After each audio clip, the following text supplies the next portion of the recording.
Good morning student. ਆਪਾਂ third lesson पढ़ रहे थे द स्टेट गौरमेंट पढ़ रहे थे। 176 नंबर पेज है। लैजिसलेटिव असैंबली आप की करना सी पढ़ना सी यानी कि विधान सभा। तो every state has a legislative assembly also called the Vidhan Sabha. कहना भी हरेक स्टेट के एक लैजिसलेटिव असैंबली होंगी है, यानी कि प्रांत लैजिसलेटिव असैंबली होंगी है जिन्होंने विधान सभा कहा जाता है। द विधान सभा और the legislative assembly is lower house of the legislature. कहना जो विधान सभा होंगे गा भाई वो लैजिसलेटिव असैंबली होंगी है जी Vidhan Sabha is a lower house, ये की निचला सदन होंगे गा ऑफ द लैजिसलेचर। कल तुम दस जी लैजिसलेचर की वो ने दो सदन होंगे, उन्होंने की कहा जाता है लोअर हाउस कहा जाता है या निचला सदन कहा जाता है। The member of the Vidhan Sabha are known as member of the legislative assembly. ਜਿਹੜੇ ਕਹਿੰਦਾ ਵੀ ਮੈਂਬਰ ਹੁੰਦੇ ਨਾ ਲੈਜਿਸਲੇਟਿਵ ਅਸੈਂਬਲੀ ਦੇ ਉਹਨਾਂ ਨੂੰ ਕੀ ਕਿਹਾ ਜਾਂਦਾ ਗਾ ਸ਼ਾਰਟ ਫਾਰਮ 'ਚ ਕਿਹਾ ਜਾਂਦਾ ਗਾ MLA, ਫੁੱਲ ਫਾਰਮ ਇਹਦੀ ਕਿਉਂਕਿ member of the legislative assembly. ਤਾਂ the member of the Vidhan Sabha are directly elected by the people from state constituency. ਕਹਿੰਦਾ ਜਿਹੜੇ ਭਈ ਵਿਧਾਨ ਸਭਾ ਦੇ ਮੈਂਬਰ ਹੁੰਦੇ ਨੇ ਉਹਨਾਂ ਨੂੰ ਡਾਇਰੈਕਟਲੀ ਇਲੈਕਟਡ ਯਾਨੀ ਕਿ ਚੁਣਿਆ ਜਾਂਦਾ ਗਾ ਕਿਹਦੇ ਦੁਆਰਾ, by the people from state constituency. ਕਹਿੰਦਾ ਉਹਨਾਂ ਨੂੰ ਭਈ ਸਟੇਟ ਹੁੰਦੀ ਜਿਹੜੀ ਆਪਣੀ ਪ੍ਰਾਂਤ ਹੁੰਦੀ ਉਹਦੇ ਹਲਕੇ ਦੇ ਲੋਕਾਂ ਦੁਆਰਾ ਕੀ ਕਰਿਆ ਜਾਂਦਾ ਗਾ, ਚੁਣਿਆ ਜਾਂਦਾ ਗਾ। ਕੌਂਸਟੀਟੂਐਂਸੀ ਹਲਕਾ ਹੁੰਦਾ ਗਾ, ਠੀਕ ਹੈ।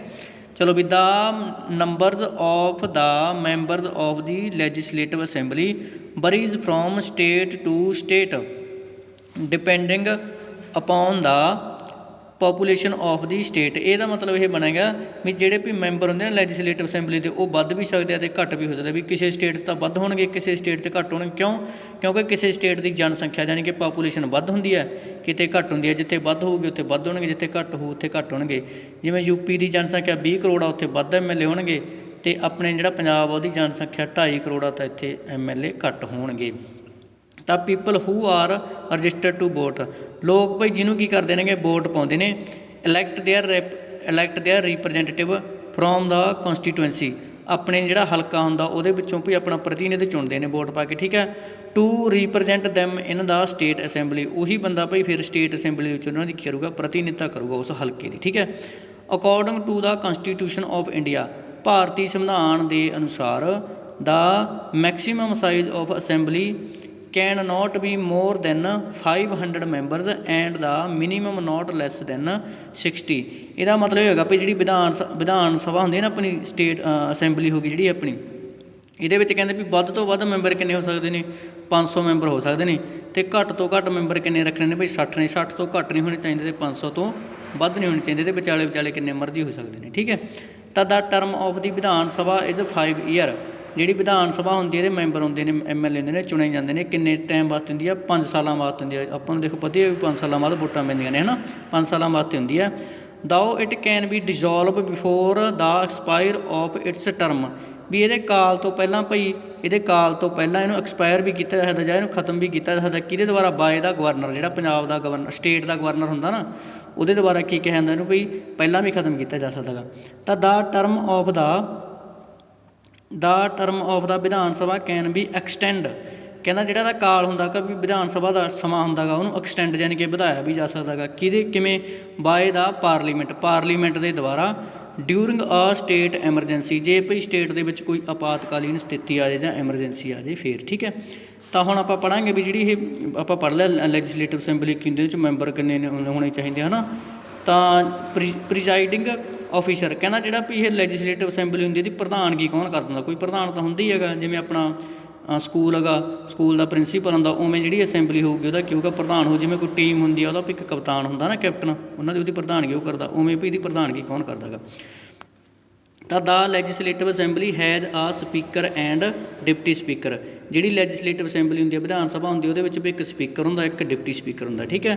ਦਾ MLAs elect them from among ਦੈਮਸੈਲਵਸ, ਕਹਿੰਦਾ ਵੀ ਜਿਹੜੇ MLA ਹੁੰਦੇ ਉਹ ਆਪਣੇ ਆਪ 'ਚੋਂ ਕੀ ਭਈ ਸਪੀਕਰ ਦੇ ਉੱਪਰ ਸਪੀਕਰ ਕੀ ਕਰ ਲੈਂਦੇ ਨੇ, ਚੁਣ ਲੈਂਦੇ ਨੇਗੇ। ਤਾਂ ਦਾ ਸਪੀਕਰ ਪ੍ਰੀਜ਼ਾਈਡਸ, ਪ੍ਰੀਜ਼ਾਈਡ ਦਾ ਮਤਲਬ ਹੁੰਦਾ ਗਾ ਪ੍ਰਧਾਨਗੀ ਕਰਨਾ, ਠੀਕ ਹੈ। The speaker preside the over the meeting of the house, ਕਹਿੰਦਾ ਵੀ ਜਿਹੜੀਆਂ ਇਹਨਾਂ ਦੇ ਸਦਨ ਦੀਆਂ ਮੀਟਿੰਗਾਂ ਹੁੰਦੀਆਂ ਨੇ ਜਾਣੀ ਕਿ ਆਪਣੀ ਇਹਦੀ ਅਸੈਂਬਲੀ ਹੁੰਦੀ ਹੈ ਲੈਜਿਸਲੇਟਿਵ, ਇਹਦੀਆਂ ਜਿੰਨੀਆਂ ਵੀ ਮੀਟਿੰਗ ਹੁੰਦੀਆਂ ਨੇ ਉਹਦੀ ਪ੍ਰਧਾਨਗੀ ਕੌਣ ਕਰਦਾ, ਸਪੀਕਰ ਕਰਦਾ ਗਾ। ਤਾਂ ਮੇਨਟੇਨ ਹੁੰਦਾ ਬਣਾ ਕੇ ਰੱਖਣਾ। Maintain law and order within the house and takes votes on house. ਕਹਿੰਦਾ ਵੀ ਜਿਹੜਾ ਕਾਨੂੰਨ ਹੁੰਦਾ ਅਤੇ ਇਹਦੇ ਆਦੇਸ਼ ਹੁੰਦੇ ਇਹਨਾਂ ਨੂੰ ਕੌਣ ਬਣਾ ਕੇ ਰੱਖਦਾ ਗਾ, ਸਪੀਕਰ ਬਣਾ ਕੇ ਰੱਖਦਾ ਗਾ। ਅਤੇ ਜੇ ਵੀ ਹਾਊਸ ਦੇ ਵਿੱਚ ਕੋਈ ਮੁੱਦਾ ਹੋ ਜੇ, ਇਸ਼ੂ ਹੋ ਜੇ, ਤਾਂ ਉਹ ਵੋਟਾਂ ਪਾ ਕੇ ਉਹਨੂੰ ਕੀ ਕਰ ਲੈਂਦਾ ਗਾ, ਠੀਕ ਕਰਦਾ ਗਾ। ਠੀਕ ਹੈ, ਚਲੋ।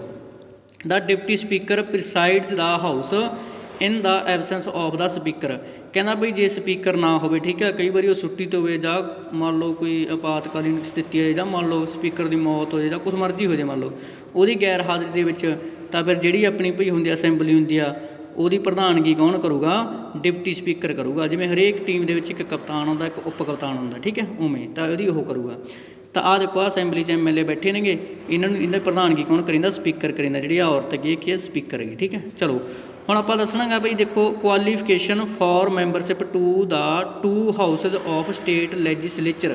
ਜਿਹੜੀ ਵਿਧਾਨ ਪਾਲਿਕਾ ਹੁੰਦੀ ਆ ਉਹਦੇ ਕੋਈ 2 ਸਦਨ ਹੁੰਦੇ ਨੇ, ਸਟੇਟ ਅਸੈਂਬਲੀ ਅਤੇ ਲੈਜਿਸਲੇਟਿਵ ਅਸੈਂਬਲੀ ਅਤੇ ਲੈਜਿਸਲੇਟਿਵ ਕੌਂਸਲ। ਇਹਨਾਂ ਦੋਨਾਂ ਦੇ ਵਿੱਚ ਮੈਂਬਰ ਬਣਨ ਵਾਸਤੇ, ਠੀਕ ਹੈ, ਇਹਨਾਂ ਦੋਨਾਂ ਦਾ ਮੈਂਬਰ ਬਣਨ ਵਾਸਤੇ ਯੋਗਤਾਵਾਂ ਕੀ ਹੋਣਗੀਆਂ, ਕੁਆਲੀਫਿਕੇਸ਼ਨ। ਨੰਬਰ 1 ਦੇਖੋ ਕਿਹੜੀ ਯੋਗਤਾ, ਕਹਿੰਦਾ the person should be a citizen of India. ਕਹਿੰਦਾ ਭਾਈ ਜਿਹਨੇ ਲੈਜਿਸਲੇਟਿਵ ਅਸੈਂਬਲੀ ਜਾਂ ਲੈਜਿਸਲੇਟਿਵ ਕੌਂਸਲ ਦਾ ਪ੍ਰਧਾਨ ਮੈਂਬਰ ਬਣਨਾ ਗਾ ਨਾ, ਸਭ ਤੋਂ ਪਹਿਲਾਂ ਕੀ ਹੋਣਾ ਚਾਹੁੰਦਾ, ਇੰਡੀਆ ਦਾ ਸਿਟੀਜ਼ਨ ਯਾਨੀ ਕਿ ਭਾਰਤ ਦਾ ਨਾਗਰਿਕ ਹੋਣਾ ਚਾਹੀਦਾ ਗਾ। ਦੂਜਾ, the person should possesses all the qualification presides by the parliament. ਕਹਿੰਦਾ ਵੀ ਜਿਹੜਾ ਉਹ ਪਰਸਨ ਹੋਊਗਾ, ਇਨਸਾਨ ਹੋਊਗਾ, ਬੰਦਾ ਹੋਊਗਾ, ਉਹਦੇ ਕੋਲ ਉਹ ਸਾਰੀਆਂ ਯੋਗਤਾਵਾਂ ਹੋਣ, ਠੀਕ ਹੈ, ਉਹਦੇ ਕੋਲ ਉਹ ਸਾਰੀਆਂ ਯੋਗਤਾਵਾਂ ਹੋਣ। ਪ੍ਰੀਸਾਈਡ ਦਾ ਮਤਲਬ ਨਿਰਧਾਰਿਤ ਕਰਨਾ, ਪ੍ਰੀਸਾਈਡ ਬਾਏ ਦਾ ਪਾਰਲੀਮੈਂਟ। ਜਿਹੜੀਆਂ ਸੰਸਦ ਨੇ ਨਿਰਧਾਰਿਤ ਕੀਤੀਆਂ ਹੁੰਦੀਆਂ, ਪਾਰਲੀਮੈਂਟ ਨੇ ਨਿਰਧਾਰਿਤ ਕੀਤੀਆਂ ਹੋਣ, ਸਾਰੀਆਂ ਯੋਗਤਾਵਾਂ ਉਹ ਬੰਦੇ ਕੋਲ ਹੋਣ। ਤਾਂ the person should not hold any office profit under the government of India or government of any state. ਕਹਿੰਦਾ ਜਿਹੜੇ ਬੰਦੇ ਨੇ ਭਈ ਇਹਦਾ ਮੈਂਬਰ ਬਣਨਾ ਨਾ, ਉਹ ਮਤਲਬ ਕਿਸੇ ਵੀ ਆਫਿਸ 'ਚ, ਸਰਕਾਰੀ ਆਫਿਸ 'ਚ ਕੰਮ ਨਾ ਕਰਦਾ ਹੋਵੇ, ਜਾਂ ਮਤਲਬ ਸਰਕਾਰ ਤੋਂ ਕੋਈ ਤਨਖਾਹ ਨਾ ਲੈਂਦਾ ਹੋਵੇ। ਮੰਨ ਲਓ ਸਿੱਧੀ ਜਿਹੀ ਗੱਲ ਹੈਗੀ ਵੀ ਸਰਕਾਰੀ ਨੌਕਰੀ ਨਾ ਕਰਦਾ ਹੋਵੇ, ਠੀਕ ਹੈ। ਚਲੋ ਵੀ, the person must not be less than 25 year of age for the Vidhan Sabha. ਕਹਿੰਦਾ ਭਈ ਜੇ ਵਿਧਾਨ ਸਭਾ ਦਾ ਮੈਂਬਰ ਬਣਨਾ ਗਾ ਤਾਂ 25 ਸਾਲ ਤੋਂ ਉਮਰ ਘੱਟ ਨਹੀਂ ਹੋਣੀ ਚਾਹੀਦੀ, ਠੀਕ ਹੈ, ਵੀ 25 ਦਾ ਹੋਵੇ, 26 ਦਾ ਹੋਵੇ, 27 ਤੋਂ 25 ਤੋਂ ਵੱਧ ਹੋਵੇ, ਤਾਂ 25 ਤੋਂ ਘੱਟ ਨਹੀਂ ਹੋਣੀ ਚਾਹੀਦੀ, ਯਾਨੀ ਕਿ 25 ਤਾਂ ਹੋਣੀ ਚਾਹੀਦੀ ਹੈ। Not less than 30 years age for the Vidhan Parishad. ਜੇ ਵਿਧਾਨ ਪ੍ਰੀਸ਼ਦ ਦਾ ਮੈਂਬਰ ਬਣੇਗਾ ਤਾਂ ਏਜ ਕਿੰਨੀ ਹੋਣੀ ਚਾਹੀਦੀ ਆ, 30 ਸਾਲ ਦੀ ਏਜ ਹੋਣੀ ਚਾਹੀਦੀ ਹੈ। ਤਾਂ ਹੁਣ ਆਪਾਂ ਪੜ੍ਹਾਂਗੇ, ਦੇਖੋ functions of the state legislature. ਜਿਹੜੀ ਵਿਧਾਨ ਪਾਲਿਕਾ ਹੁੰਦੀ ਹੈ ਸਟੇਟ ਦੀ, ਉਹਦੇ ਕੰਮ ਕੀ ਨੇਗੇ। ਇਸ ਨੂੰ ਕੱਲ੍ਹ ਜਦੋਂ ਆਪਾਂ ਪੜ੍ਹਿਆ ਸੀ, ਪਹਿਲੀ ਲਾਈਨ ਹੀ ਪੜ੍ਹੀ ਸੀ ਵੀ ਜਿਹੜੀ ਭਈ ਲੈਜਿਸਲੇਚਰ ਹੁੰਦੀ ਹੈ ਉਹਦਾ ਕੰਮ ਕੀ ਹੁੰਦਾ ਗਾ, ਕਾਨੂੰਨ ਬਣਾਉਣਾ ਹੁੰਦਾ ਗਾ, ਕਾਨੂੰਨ। ਤਾਂ ਹੁਣ ਆਪਾਂ ਪੜ੍ਹਦੇ ਹਾਂ, ਦੇਖੋ ਦਾ ਲੈਜਿਸਲੇਚਰ ਪਰਫੋਰਮਸ ਸੈਵਰਲ ਫੰਕਸ਼ਨ। ਜਿਹੜੀ ਵਿਧਾਨ ਪਾਲਿਕਾ ਹੁੰਦੀ ਆ ਭਈ ਇਹ ਬਹੁਤ ਸਾਰੇ ਕੀ ਕਰਦੀ ਆ, ਕੰਮ ਕਰਦੀ ਆ। One of the most important function of the legislature, ਵੀ ਜਿਹੜੀ ਵੀ ਲੈਜਿਸਲੇਚਰ ਹੁੰਦੀ ਹੈ ਇਹਦਾ ਸਭ ਤੋਂ ਮਹੱਤਵਪੂਰਨ ਕੰਮ ਕੀ ਹੁੰਦਾ ਗਾ, at the state level is to make law. ਇਹਦਾ ਕੀ ਹੁੰਦਾ ਗਾ ਭਈ ਪ੍ਰਾਂਤ ਦੇ ਵਿੱਚ ਕੀ ਕਰਨਾ, ਕਾਨੂੰਨ ਬਣਾਉਣਾ ਦਾ ਕੀ ਹੁੰਦਾ, ਮਹੱਤਵਪੂਰਨ ਕੰਮ ਹੁੰਦਾ। On the subject is that, ਉਹਨਾਂ ਵਿਸ਼ਿਆਂ 'ਤੇ, ਕਿਹੜੇ ਵਿਸ਼ਿਆਂ 'ਤੇ, ਦੈਟ ਔਰ included in the state list. ਜਿਹੜੇ ਭਈ ਪ੍ਰਾਂਤਕ ਸੂਚੀ ਦੇ ਵਿੱਚ ਜਾਂ ਸਟੇਟ ਲਿਸਟ ਦੇ ਵਿੱਚ ਜਿਹੜੇ ਵਿਸ਼ੇ ਆਉਂਦੇ ਨੇ ਨਾ, ਸ਼ਾਮਲ ਹੁੰਦੇ ਨੇ। ਇਨਕਲੂਡ ਦਾ ਮਤਲਬ ਸ਼ਾਮਲ ਹੁੰਦੇ ਨੇ ਜਿਹੜੇ ਵਿਸ਼ੇ, ਠੀਕ ਆ, ਉਹਨਾਂ ਦੇ ਨੇ ਕੀ ਕਰਨਾ ਹੁੰਦਾ ਗਾ, ਕਾਨੂੰਨ ਬਣਾਉਣਾ ਹੁੰਦਾ ਗਾ ਲੈਜਿਸਲੇਚਰ ਨੇ, ਠੀਕ ਹੈ, ਯਾਨੀ ਕਿ ਵਿਧਾਨ ਪਾਲਿਕਾ ਨੇ। ਤਾਂ ਹੁਣ ਆਪਾਂ ਥੱਲੇ ਆ ਜਾਓ, ਦੇਖੋ ਪ੍ਰੋਸੈਸ ਪੜ੍ਹਦੇ ਹਾਂ ਭਈ ਕਾਨੂੰਨ ਕਿਵੇਂ ਬਣਾਉਂਦੀ ਹੈ ਅਤੇ ਕੌਣ ਬਣਾਉਂਦਾ ਗਾ, ਕਾਨੂੰਨ ਕਹਿੰਦੇ ਕੀ ਆ। ਤਾਂ ਪ੍ਰੋਸੈਸ ਹੁੰਦੀ ਆ ਪ੍ਰਕਿਰਿਆ, ਠੀਕ ਹੈ। The process of law making by state legislature. ਜਿਹੜੀ ਭਈ ਪ੍ਰਾਂਤਕ ਵਿਧਾਨ ਪਾਲਿਕਾ ਗੀ ਉਹ ਕਾਨੂੰਨ ਬਣਾਉਂਦੀ ਆ, ਉਹਦਾ ਪ੍ਰੋਸੈਸ ਲਿਖਿਆ, ਪ੍ਰਕਿਰਿਆ ਲਿਖੀ ਵੀ ਕਿਵੇਂ ਬਣਦਾ ਗਾ। ਤਾਂ ਬਿੱਲਜ਼ ਇੰਟਰੋਡਿਊਸਡ, ਪਰ ਜਿਹੜਾ ਕਾਨੂੰਨ ਬਣਦਾ ਉਹਨੂੰ ਪਹਿਲਾਂ ਕੀ ਕਹਿੰਦੇ, ਬਿੱਲ ਹੁੰਦਾ, ਉਹਨੂੰ ਕਹਿੰਦੇ ਵੀ ਭਈ ਬਿੱਲ ਵਗ ਗਿਆ, ਅਤੇ ਫਿਰ ਉਹ ਜਦੋਂ ਉੱਤੇ ਸਾਈਨ ਹੋ ਜਾਂਦੇ ਆ ਸਾਰੇ ਮੈਂਬਰਾਂ ਦੇ, ਗਵਰਨਰ ਦੇ, ਫਿਰ ਉਹਨੂੰ ਕਾਨੂੰਨ ਕਹਿੰਦੇ ਵੀ ਕਾਨੂੰਨ ਬਣ ਗਿਆ। ਹੁਣ ਪਹਿਲਾਂ ਤਾਂ ਉਹਨੂੰ ਬਿੱਲ ਕਹਿੰਦੇ ਹੁੰਦੇ ਆ। ਦਾ ਇੰਟਰੋਡਿਊਸ ਇਨ ਲੈਜਿਸਲੇਚਰ ਔਰ ਆਫ 2 ਟਾਈਪਸ। ਕਹਿੰਦਾ ਵੀ ਜਿਹੜੇ ਬਿੱਲ ਹੁੰਦੇ ਨੇ ਨਾ ਲੈਜਿਸਲੇਚਰ ਦੇ ਵਿੱਚ, ਉਹ 2 ਤਰ੍ਹਾਂ ਦੇ ਹੁੰਦੇ ਨੇ। ਪਹਿਲੇ ਹੁੰਦੇ ਨੇ ordinary bill and money bill. Ordinary ਦਾ ਮਤਲਬ ਹੁੰਦਾ ਗਾ ਆਮ ਬਿੱਲ, ਮਨੀ ਬਿੱਲ ਦਾ ਮਤਲਬ ਹੁੰਦਾ ਗਾ ਧਨ ਬਿੱਲ, ਯਾਨੀ ਕਿ ਪੈਸੇ ਨਾਲ ਸੰਬੰਧਿਤ ਆ ਗਿਆ, ਠੀਕ ਹੈ। ਆ bill is a draft of ਆ ਪ੍ਰਪੋਜ਼ਡ ਲਾਅ, ਵੀ ਜਦੋਂ ਵੀ ਇੱਕ ਬਿੱਲ ਨੂੰ ਬਣਾ ਕੇ, ਠੀਕ ਹੈ, ਯਾਨੀ ਕਿ ਇੱਕ ਬਿੱਲ ਬਣ ਗਿਆ, ਡਰਾਫਟ ਬਣਾ ਲਿਆ ਆਪਾਂ, ਠੀਕ ਹੈ। ਜਦੋਂ ਉਹਨੂੰ ਕੋਈ ਲਾਅ ਬਣਾਉਣਾ, ਯਾਨੀ ਕਿ ਕਾਨੂੰਨ ਬਣਾਉਣਾ ਗਾ, which is presented to the legislature for discussion. ਉਹਨੂੰ ਵੀ ਜਿਹੜੀ ਵਿਧਾਨ ਪਾਲਿਕਾ ਗੀ ਉਹਦੇ ਵਿੱਚ ਭੇਜਿਆ ਜਾਂਦਾ ਗਾ, ਠੀਕ ਹੈ, ਕੀ ਕਰਨ ਵਾਸਤੇ, ਡਿਸਕਸ਼ਨ ਕਰਨ ਵਾਸਤੇ, ਵੀ ਹੁਣ ਇਹਨੂੰ ਕਾਨੂੰਨ ਬਣਾਉਣਾ ਬਿੱਲ ਨੂੰ। ਤਾਂ ਆ ਮਿਨਿਸਟਰ ਔਰ ਐਨ MLA, ਜਿਹੜੇ ਮਿਨਿਸਟਰ ਹੁੰਦੇ ਨੇਗੇ ਅਤੇ MLA ਹੁੰਦੇ ਨੇ, introduce the bill in the other house of the assembly. Assembly 'ਤੇ ਕਹਿੰਦਾ ਵੀ ਕਿਸੇ ਵੀ ਹਾਊਸ ਦੇ ਵਿੱਚ ਉਹਨੂੰ ਕੀ ਕਰ ਦਿੰਦੇ ਨੇ, ਉਹ ਇੰਟਰੋਡਿਊਸ ਕਰ ਦਿੰਦੇ ਨੇ, ਠੀਕ ਹੈ, ਉੱਥੇ ਲੈ ਜਾਂਦੇ ਅਸੈਂਬਲੀ ਦੇ ਵਿੱਚ। ਤਾਂ it discussed in the house ਦੇ ਵਿੱਚ ਬਹਿ ਕੇ ਵੀ, ਸਦਨ ਦੇ ਵਿੱਚ ਬਹਿ ਕੇ ਕੀ ਉੱਥੇ ਡਿਸਕਸ਼ਨ ਹੁੰਦੀ ਹੈ, ਜਿਹੜਾ ਕਿਹੜਾ ਬਿੱਲ ਬਣ ਜਾਂਦਾ, ਠੀਕ ਹੈ। ਐਂਡ ਅਮੈਂਡਮੈਂਟਸ ਅਤੇ ਉਹਦੇ ਵਿੱਚ ਆਰ ਮੇਡ, ਉਹਦੇ ਵਿੱਚ ਭਈ ਕੀ ਸੋਧ ਵੀ ਕੀਤੀ ਜਾ ਸਕਦੀ, ਜੇ ਕੁਛ ਮੰਨ ਲਓ ਉਹਦੇ ਵਿੱਚ ਕੋਈ ਗਲਤ ਹੋਵੇ, ਕਿਸੇ ਨੂੰ ਵਧੀਆ ਨਾ ਲੱਗਿਆ ਹੋਵੇ, ਤਾਂ ਉਹ 'ਚ ਸੋਧ ਕਰਕੇ ਉਹਨੂੰ ਦੁਬਾਰੇ ਤਿਆਰ ਕਰ ਦਿੰਦੇ ਨੇਗੇ। ਤਾਂ if necessary before it is put to vote, ਵੀ ਜਾਨੀ ਕਿ ਉਹਨਾਂ ਦੀ ਵੋਟਾਂ ਪਵਾ ਲੈਂਦੇ ਨੇ MLA ਦੀਆਂ ਵੱਧ, ਜਿਹੜਾ ਕਿ ਨਹੀਂ ਵੱਧ ਹੋਊਗਾ ਫਿਰ ਉਹ ਕੀ ਹੋ ਜਾਊਗਾ, ਕਾਨੂੰਨ ਬਣ ਜਾਊਗਾ। ਤਾਂ if the bill is passed, ਤਾਂ ਫਿਰ ਭਈ ਕੀ ਹੋ ਜਾਊਗਾ, ਕਾਨੂੰਨ ਬਿੱਲ ਪਾਸ ਹੋ ਜਾਊਗਾ ਜਦੋਂ ਵੋਟਾਂ ਪੈਂਦੀਆਂ ਨੇ। ਤਾਂ it is sent to the governor for approval, ਫਿਰ ਭਈ ਇਹਨਾਂ ਨੂੰ MLA ਜਦੋਂ ਬਣਾ ਲੈਂਦੇ ਨੇ, ਉਹਦਾ ਬਿੱਲ ਡਿਸਕਸ਼ਨ ਕਰ ਲੈਂਦੇ ਨੇ, ਤਾਂ ਉਹਨੂੰ ਭਈ ਕਿਹਦੇ ਕੋਲੇ ਭੇਜ ਦਿੰਦੇ ਨੇ, ਗਵਰਨਰ ਕੋਲੇ ਭੇਜ ਦਿੰਦੇ ਨੇਗੇ।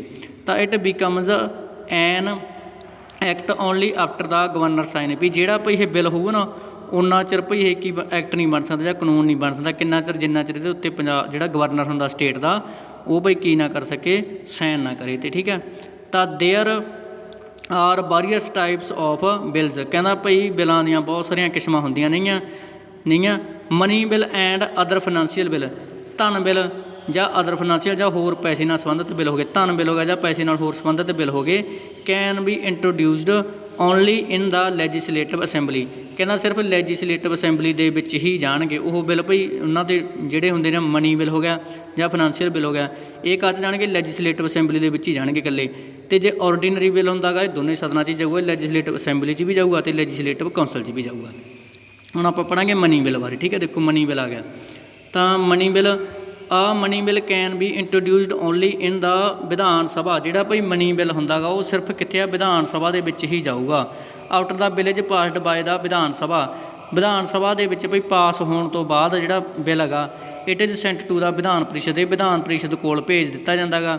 ਤਾਂ bear it can be kept for not more than 40 days, ਜਿਹੜੀ ਵਿਧਾਨ ਪ੍ਰੀਸ਼ਦ ਹੁੰਦੀ ਆ, ਉਹ ਬਿੱਲ ਨੂੰ 14 ਦਿਨਾਂ ਤੱਕ ਰੱਖ ਸਕਦੀ ਹੈਗੀ, ਠੀਕ ਹੈ। ਦਾ ਵਿਧਾਨ ਪ੍ਰੀਸ਼ਦ ਕੈਨ ਓਨਲੀ ਮੇਕ ਰਿਕੋਮੈਂਡੇਸ਼ਨ, ਕਹਿੰਦਾ ਜਿਹੜੀ ਵੀ ਵਿਧਾਨ ਪ੍ਰੀਸ਼ਦ ਹੈਗੀ ਨਾ, ਉਹ ਉਸ ਬਿੱਲ ਨੂੰ ਪੜ੍ਹ ਕੇ ਉਹਦੇ ਬਸ ਕੀ ਆ, ਇਕੱਲੇ ਸੁਝਾਅ ਦੇ ਸਕਦੇ ਆ, ਠੀਕ ਹੈ, ਇਕੱਲੇ ਸੁਝਾਅ ਦੇ ਸਕਦੇ। ਐਂ ਨਹੀਂ ਕਹਿ ਸਕਦੀ ਵੀ ਜੇ ਉਹਨਾਂ ਨੇ ਮਤਲਬ 14 ਦਿਨ ਰੱਖ ਲਿਆ, ਉਦੋਂ ਬਾਅਦ ਉਹ ਕਹਿੰਦੇ ਨੇ ਵੀ ਸਾਨੂੰ ਤਾਂ ਵਧੀਆ ਨਹੀਂ ਲੱਗਿਆ, ਕਾਨੂੰਨ ਤਾਂ ਬਣ ਜੂਗਾ, ਠੀਕ ਹੈ, ਪਰ ਉਹਦੇ ਕੋਈ ਸੁਝਾਅ ਦੇ ਸਕਦੇ ਵੀ ਇਹਦੇ ਵਿੱਚ ਆਹ ਚੀਜ਼ ਸਹੀ ਕਰ ਲਓ ਜਾਂ ਆਹ ਕਰ ਲਓ, ਠੀਕ ਹੈ। ਤਾਂ the bill is always passed in the form in ਵਿੱਚ ਦਾ ਵਿਧਾਨ ਸਭਾ ਪਾਸਡ, ਕਹਿੰਦਾ ਵੀ ਬਿੱਲ ਤਾਂ ਉਦੋਂ ਪਾਸ ਹੋ ਜਾਂਦਾ ਗਾ ਜਦੋਂ ਵਿਧਾਨ ਸਭਾ ਦੇ ਵਿੱਚ ਪਾਸ ਹੋ ਜਾਂਦਾ ਗਾ, ਠੀਕ ਹੈ। ਹੁਣ ਆਪਾਂ ਸਟੇਟ ਐਗਜ਼ੀਕਿਊਟਿਵ ਪੜ੍ਹਾਂਗੇ, ਵੀ ਜਿਹੜੀ ਸਟੇਟ ਹੈਗੀ ਉਹਦਾ ਕਾਰਜ ਕੌਣ ਕਰਦਾ ਗਾ, ਵੀ ਸਟੇਟ ਨੂੰ ਚਲਾਉਂਦਾ ਕੌਣ ਹੈਗਾ, ਠੀਕ ਹੈ। ਤਾਂ governor is the head of the state, ਵੀ ਜਿਹੜਾ ਭਾਈ ਗਵਰਨਰ ਹੁੰਦਾ ਉਹ ਹੈੱਡ ਹੁੰਦਾ ਸਟੇਟ ਦਾ, ਠੀਕ ਹੈ। ਹੈੱਡ ਕੀ ਹੁੰਦਾ ਗਾ, ਸਟੇਟ ਦਾ ਹੈੱਡ ਹੁੰਦਾ ਕੌਣ, governor. The responsibility of government, ਕਹਿੰਦਾ ਜਿਹੜੀ ਗੌਰਮੈਂਟ ਹੁੰਦੀ ਆ ਵੀ ਉਹਦੀ ਜ਼ਿੰਮੇਵਾਰੀ ਹੁੰਦੀ ਹੈ, ਠੀਕ ਹੈ। The responsibility of government lies with the chief minister and his council of minister who take care of administration, ਕਹਿੰਦਾ ਭਈ ਜਿਹੜੀ ਭਈ ਗੌਰਮੈਂਟ ਹੁੰਦੀ ਆ, ਚੀਫ ਮਿਨਿਸਟਰ ਹੋ ਗਿਆ ਅਤੇ ਉਹਦੇ ਜਿੰਨੇ ਵੀ ਮਿਨਿਸਟਰ ਹੋ ਗਏ, ਕਾਊਂਸਲ ਆਫ ਮਿਨਿਸਟਰ ਹੁੰਦੇ ਨੇ, ਠੀਕ ਆ, ਉਹਨਾਂ ਨੇ ਭਈ ਕੀ ਕਰਨਾ ਹੁੰਦਾ ਗਾ, ਜਿਹੜੀ ਸਟੇਟ ਹੁੰਦੀ ਆ ਉਹਦੀ ਟੇਕ ਕੇਅਰ ਦਾ ਧਿਆਨ ਰੱਖਣਾ ਹੁੰਦਾ, ਐਡਮਿਨਿਸਟ੍ਰੇਸ਼ਨ ਦਾ, ਪ੍ਰਸ਼ਾਸਨ ਦਾ, ਸਾਰੇ ਪ੍ਰਸ਼ਾਸਨ ਦਾ ਧਿਆਨ ਕਿਹਨੇ ਰੱਖਣਾ ਹੁੰਦਾ ਗਾ, ਭਈ ਚੀਫ ਮਿਨਿਸਟਰ ਅਤੇ ਉਹਦੇ ਜਿਹੜੇ ਮੰਤਰੀ ਹੁੰਦੇ ਨੇ, ਕਾਊਂਸਲ ਆਫ ਮਿਨਿਸਟਰ, ਉਹਨਾਂ ਨੇ ਕੀ ਕਰਨਾ ਹੁੰਦਾ ਗਾ, ਚਲਾਉਣਾ ਹੁੰਦਾ, ਪ੍ਰਸ਼ਾਸਨ ਚਲਾਉਣਾ ਹੁੰਦਾ। ਐਡਮਿਨਿਸਟ੍ਰੇਸ਼ਨ ਦਾ ਮਤਲਬ ਹੁੰਦਾ ਪ੍ਰਸ਼ਾਸਨ, ਠੀਕ ਹੈ। ਅਤੇ ਹੈੱਡ ਪੁੱਛ ਲੈਣ, ਹੈੱਡ ਕੌਣ ਹੁੰਦਾ, ਹੈੱਡ ਗਵਰਨਰ ਹੁੰਦਾ ਸਟੇਟ ਦਾ, ਠੀਕ ਹੈ। ਪਰ ਪ੍ਰਸ਼ਾਸਨ ਜਿਹੜਾ ਚਲਾਉਣਾ ਹੁੰਦਾ ਉਹ CM ਨੇ ਅਤੇ ਉਹਨਾਂ ਦੇ ਜਿਹੜੇ ਨਾਲ ਦੇ ਮੈਂਬਰ ਹੁੰਦੇ ਨੇ ਉਹਨਾਂ ਨੇ। ਤਾਂ ਹੁਣ ਇੱਥੋਂ ਤੱਕ ਕੀ ਕਰ ਲਿਓ, ਇਹਨੂੰ ਪੜ੍ਹ ਲਿਓ। Thank you.